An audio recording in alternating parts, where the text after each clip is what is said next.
बिस्मिल्लाहिर्रहमानिर्रहीम। 10th class next lecture जो सा है एक्सरसाइज 6.2 का, इसमें हमने दो क्वेश्चन डिस्कस करने हैं, क्वेश्चन नंबर 10 और क्वेश्चन नंबर 12। देखिए क्वेश्चन नंबर 10 क्या है। A student obtained the following marks at a certain examination: English 73, Urdu 82, mathematics 80, history 67 and science 62। ये डिफरेंट सब्जेक्ट्स के अंदर उसने मार्क्स इतने उसने हासिल किए एक स्टूडेंट ने। हमसे क्वेश्चन क्या है, if the weights accorded these marks are 4, 3, 3, 2 and 2 respectively, what is an appropriate mark. हमने एप्रोप्रिएट मार्क यानी वेटेड मीन हमने फाइंड करना है। दूसरी बात, what is the average mark if equal weights are used. अगर वेट्स इक्वल, जैसे यहाँ पर 4 किसके लिए, किस सब्जेक्ट के लिए, इंग्लिश के लिए, जैसे कि मैंने यहाँ टेबल साथ ही बना लिया कि फर्स्ट कॉलम में सारे सब्जेक्ट्स लिख दिए, इंग्लिश, उर्दू, मैथमेटिक्स, हिस्ट्री और साइंस, और उनके जो मार्क्स हैं वो हमने सेकंड कॉलम में लिख लिए। इसको हम एक्स से रिप्रेजेंट करेंगे, और जो उसने हर सब्जेक्ट के जो मार्क्स की वेटेज है वो उसने बताई हुई है बिल तरतीब। इंग्लिश के 4 हैं, इसी तरह से उर्दू के 3 हैं, और इस तरह से उसने बताया है। आपसे पूछते हैं कि what is an appropriate mark. Appropriate mark हमने बताना है, मतलब कि हमने वेटेड मीन बताना है। उसका फॉर्मूला क्या है? उसका फॉर्मूला ये है वेटेड मीन का, एक्स बार डब्ल्यू is equals to summation x W over summation W. ये फॉर्मूला जिससे हम इसका जो सा है वो एवरेज फाइंड कर सकते हैं।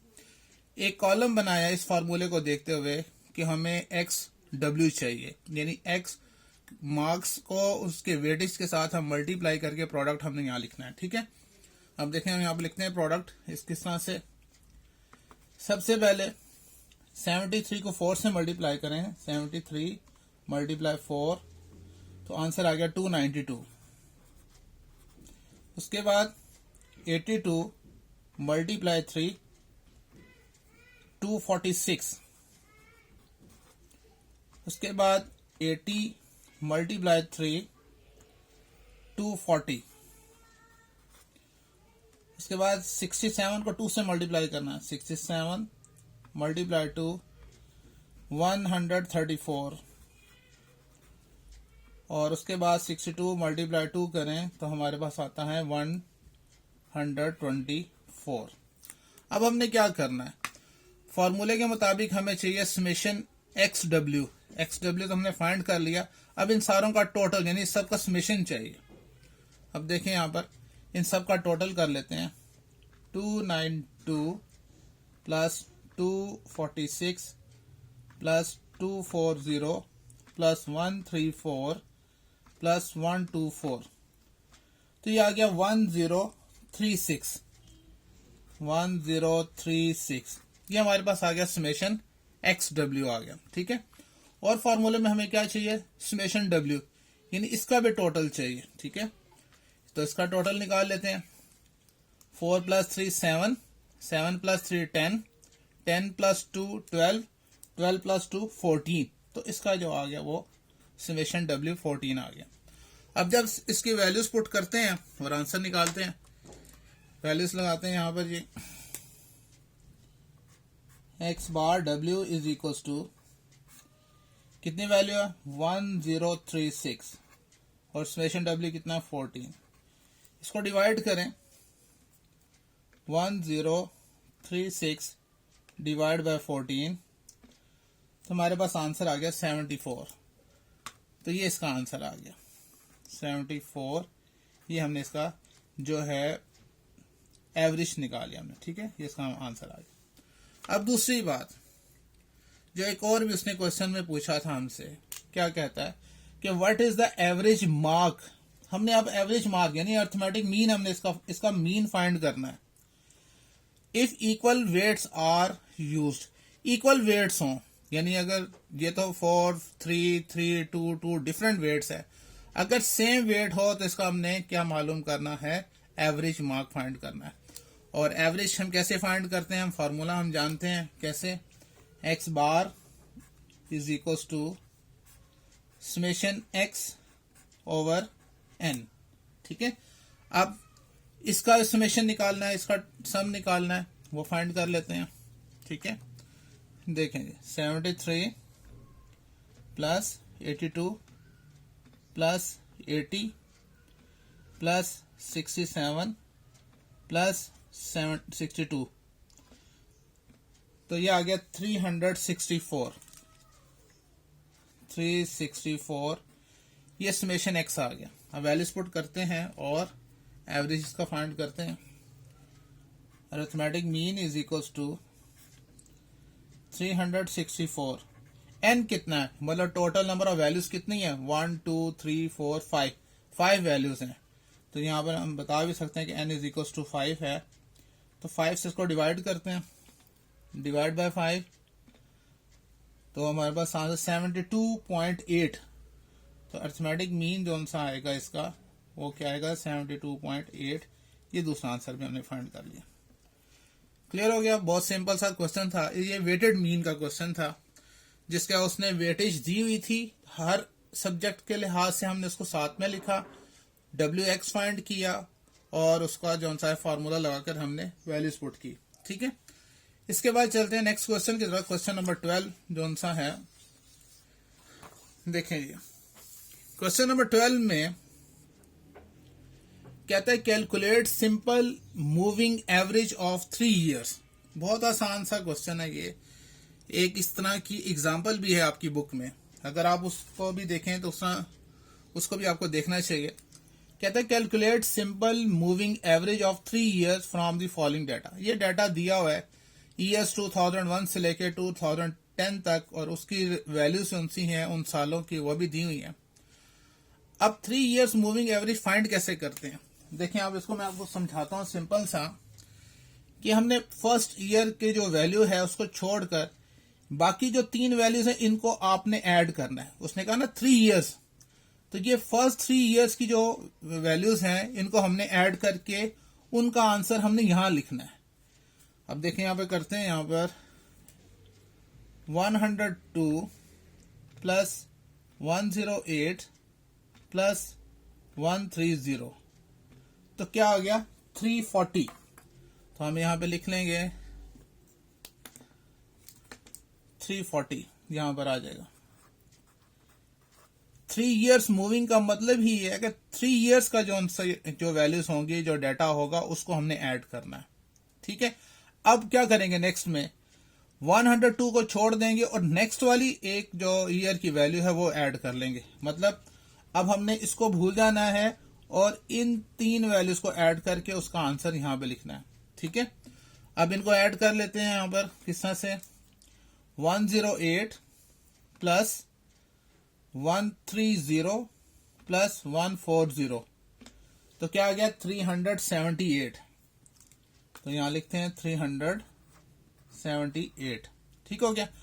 अब क्या करेंगे, अब 108 को छोड़ देंगे और ये 2 वैल्यूज और एक नेक्स्ट वाली वैल्यू, ये अब हमने इन तीनों को ऐड करना है। ठीक है, तो लिख लेते हैं यहां पर 130 प्लस 140 प्लस 158, तो क्या आ गया 428।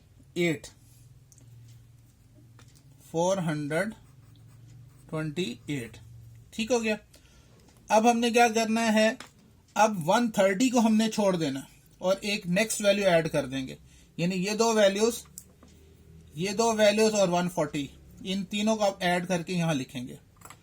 देखें 140 प्लस 158 प्लस 180, 478। ठीक है, अच्छा नेक्स्ट, ये 3 ईयर्स मूविंग का हम एवरेज निकालना चाह रहे हैं, तो 1 ईयर पीछे छोड़ते जाएंगे, नेक्स्ट ईयर को ऐड करते जाएंगे। अब 196 को ऐड करेंगे और 140 को छोड़ देंगे, तो कहां से स्टार्ट करेंगे, 158 से, 158 प्लस 180 प्लस 196, तो क्या आ गया 534, 534। ठीक है। अब हम नेक्स्ट वैल्यू को ऐड करेंगे और 158 को छोड़ देंगे। अब ये 3 वैल्यूज होंगी, यानी 180 से लेके 210 तक।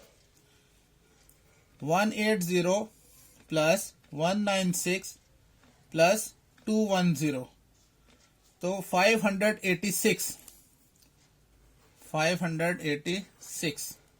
ठीक है। नेक्स्ट क्या होगा, अब हमने 220 को मिलाना है, 180 को छोड़ देंगे, यानी 196 से लेके 220 तक। 196 प्लस 210 प्लस 220, 626। अब 230 को हमने ऐड करना है और ये लास्ट के 3 इयर्स हो जाएंगे। 196 को छोड़ देंगे तो क्या आएगा हमारे पास 210 प्लस 220 प्लस 230, तो ये आ जाएगा 660। ये आ जाएगा 660। अब ये लास्ट वाला भी रह जाएगा, फर्स्ट वाला भी छोड़ देंगे, लास्ट वाला, क्योंकि लास्ट में सिर्फ 2 वैल्यूज रहती हैं। हमने तो क्या मालूम करना है, 3 इयर्स मूविंग एवरेज। तो ये हमने 3 इयर्स का जो सा है वो हमने उनका टोटल निकाल लिया। अब एवरेज निकालना है। इन टोटल 3 इयर्स के टोटल को 3 से डिवाइड करते जाएंगे तो हमारे पास क्या आ जाएगा, वो एवरेज आ जाएगा। मतलब हम इसको यूं लिखेंगे 340 डिवाइड 3। अब हर वैल्यू को हमने 3 से डिवाइड करना है। ठीक है। पहले तो आप बेशक इस तरह से लिख लें, 378 divide 3, 428 divide 3, 478 divide 3, 534 divide 3, 586 divide 3, 626 divide 3 और लास्ट में 660 डिवाइड 3। इन तमाम वैल्यूज को अब हमने एवरेज जो निकालना है, तो एवरेज उसी सूरत में निकलेगा, हम उसको 3 से डिवाइड करते जाएंगे। देखें, सबसे पहले 340 डिवाइड 3 करेंगे तो हमारे पास आ जाएगा 113.33। 2 डेसिमल तक हम इसका आंसर लेंगे। इसके बाद 378 डिवाइड 3, 126, 428 डिवाइड 3, 142.67 हो जाएगा, क्योंकि 666 है तो 67 हो जाएगा। 478 डिवाइड 3 वी हैव 159.33। 534 डिवाइड 3 तो हमारे पास आएगा 178। 586 डिवाइड 3 तो हमारे पास आंसर आएगा 195.33। 626 डिवाइड 3 तो हमारे पास आंसर आएगा 208.67 और लास्ट में 660 को जब डिवाइड 3 से करेंगे तो आएगा 220। तो इस तरह से हमने ये क्वेश्चन जो सा वो कंप्लीट कर लिया। बस इसका ये टेबल ही बनाना था हमने कि 3 इयर्स मूविंग एवरेज कैसे फाइंड करते हैं। हमने पहले जो सा है ये इसका टोटल छोड़ देंगे, क्योंकि फर्स्ट 3 इयर्स का जो टोटल है वो यहाँ पर आगे आएगा। फिर 1 ईयर की वैल्यू छोड़ते जाएंगे, नेक्स्ट ईयर की वैल्यू ऐड करते जाएंगे।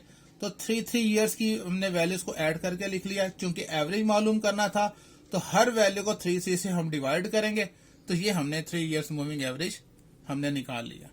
तो इस तरह से हमारा ये लेक्चर आज इन्हीं 2 क्वेश्चंस का था। एक क्वेश्चन रह गया है, क्वेश्चन नंबर 30, वो इंशाल्लाह नेक्स्ट लेक्चर में हम समझेंगे। ओके बेटे, अल्लाह हाफिज।